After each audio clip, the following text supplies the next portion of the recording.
datang di podcast kami. Perkenalkan, nama aku Isma. Aku Rachel. Di episode kali ini kita bakal ngobrol nih tentang salah satu periode penting dalam sejarah Indonesia, yaitu demokrasi terpimpin. Betul sekali.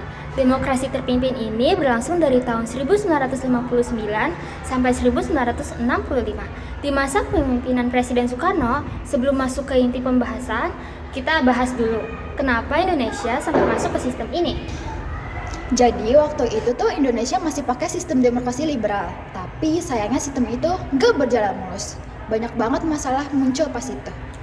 Betul sekali. Salah satu masalah paling besar adalah seringnya pergantian kabinet. Bayangin aja, selama masa demokrasi liberal, kabinet bisa jatuh hanya dalam hitungan bulan. Akhirnya negara jadi kurang stabil. Selain itu, lembaga yang disebut konstituante juga gagal menyelesaikan tugasnya untuk menyusun undang-undang dasar baru. Mereka debat panjang, tapi nggak pernah mencapai kesepakatan.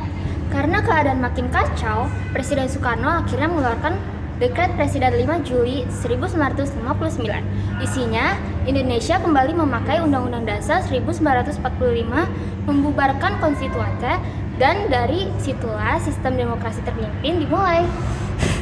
Di masa demokrasi terpimpin, peran presiden jadi sangat kuat. Presiden bukan hanya kepala negara dan kepala pemerintahan, tetapi juga memimpin arah politik nasional. Salah satu hal yang penting pada masa ini adalah konsep Nasakop, yaitu gabungan antara nasionalisme, agama, dan komunisme. Soekarno berharap konsep ini bisa menyatukan berbagai golongan politik yang sebelumnya sering berselisih. Di sisi lembaga negara, beberapa perubahan terjadi. Misalnya, DPR hasil pemilu dibubarkan, lalu diganti dengan DPR GR yang anggotanya ditunjuk oleh presiden. Dengan begitu, kekuasaan legislatif cenderung lebih lemah.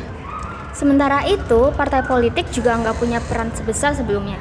Banyak keputusan negara lebih diarahkan dan dipusatkan di tengah presiden. Walaupun tujuannya untuk menciptakan stabilitas, kenyataannya masa demokrasi terpimpin banyak menghadapi tantangan. Nah, salah satunya di bidang ekonomi. Produksi nasional menurun, pemasukan negara berkurang, dan inflasi sangat tinggi. Harga naik dan kondisi masyarakat cukup sulit.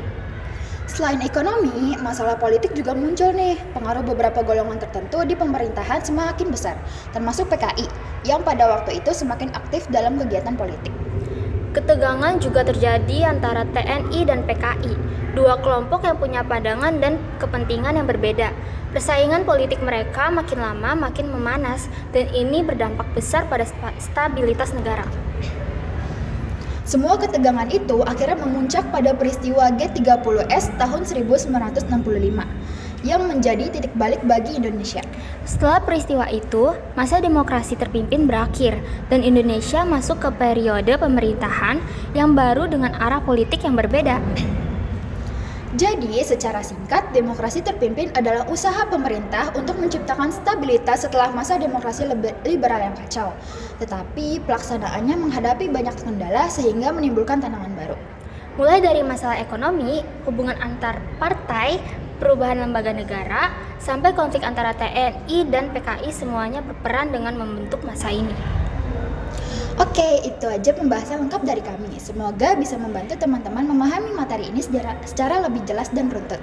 Terima kasih sudah mendengarkan. Sampai ketemu di episode selanjutnya. Bye-bye!